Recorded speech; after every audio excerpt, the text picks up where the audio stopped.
A lot of people these days are talking about your ego. Moral of the story, do not mess with James Cameron. Filmmaking business, no one ever gives you anything. One thing y'all not gonna do is play with James Cameron. $2 billion.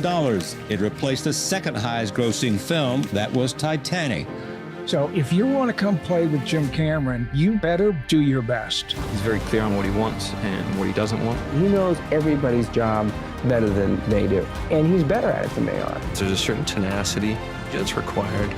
This is an additional opportunity for you to make $2 billion, so shut up. That tenacity manifests itself in unpleasant ways. Want to know everything you need to know about Jim Cameron's films? Go look at Terminator 1. I'm the king of the world! I was hired to direct a film called Piranha 2. I was hired by a very unscrupulous producer who worked out of Italy. He basically came in and said, your stuff doesn't work, doesn't cut together, it's a pile of junk, and you're off the movie. But I also realized that I was going to have to create my own thing, that nobody would hire me. So I was in Rome, and I was sick. I don't know what with some flu-like virus, and had a bit of a fever, and just had a dream, an image of a kind of chrome skeleton emerging from a fire.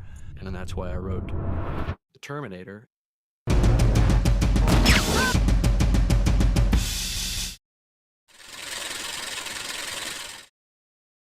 The Oscar goes to James Cameron for Titanic.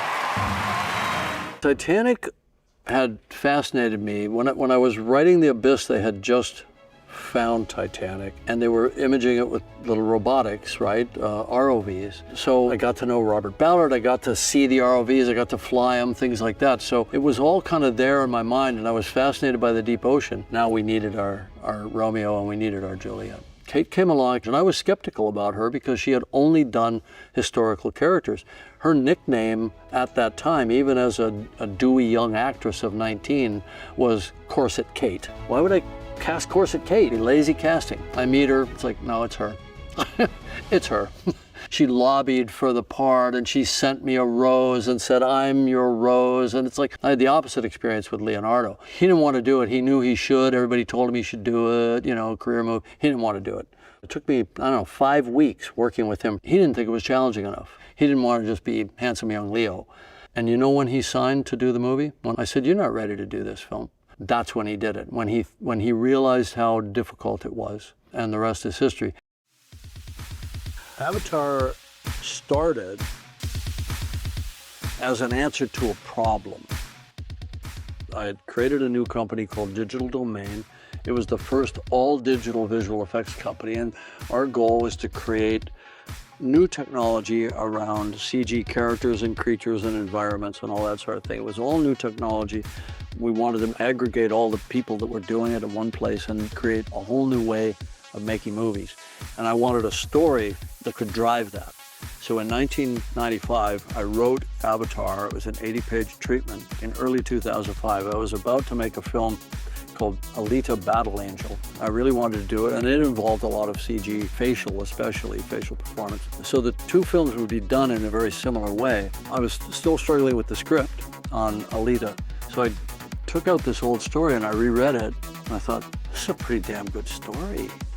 We should do this, or we should at least start developing it. Hired some artists, started breaking it down, got some money from Fox to go through development. We shot a prototype using the performance capture techniques, including one that was brand new that I had proposed, which is image-based, meaning you mount a video camera on a little boom on a head rig, and you video the actor's face, and then from that you extract the performance and apply it to the CG character. And then we used conventional motion capture for the rest of the body. That was already a technology that was available. So we were merging two technologies. I wrote the script, we designed everything, put together the best creature designers and environment designers, and it just took on this momentum, and that was the start of what became a 4-year journey. I think Zoe was the first person cast. I cast her right away after I met her and auditioned with her and worked with her a little bit. And then I was looking for my Jake. There were 3 young actors, and Sam was the one I kept going back to. And the studio disagreed. The Fox guys liked the other guys better. Avatar has done what no other film could do in the past 12 years. sink Titanic's box office bounty, topping $1.8 billion worldwide. What did we just do? Avatar, The Way of Water. We had two enormous challenges on The Way of Water, and one of them was the obvious one, the water. And the other one was getting to a much higher level of refinement of preserving the actor's performance. So we spent 3 years and, I don't know, $40 million before we ever worked with the actors. The other challenge was the water. That's kind of more obvious, right? Technically, nobody had ever done performance capture in water. I wanted Sigourney underwater. I wanted Britton Dalton underwater. I wanted Jack Champion underwater, because you can't fake that stuff either. And so when you see the film, every time you see a character underwater, the actors were underwater. So if you want to come play with Jim Cameron, you better be prepared to do your best. I think the most exciting part was being pushed by someone who wants the best out of you.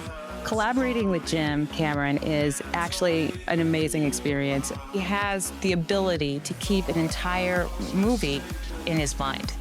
He's very clear on what he wants. Be a director. Pick up a camera, shoot something. Now you're a director. Never give up, because it's going to be unbelievably hard.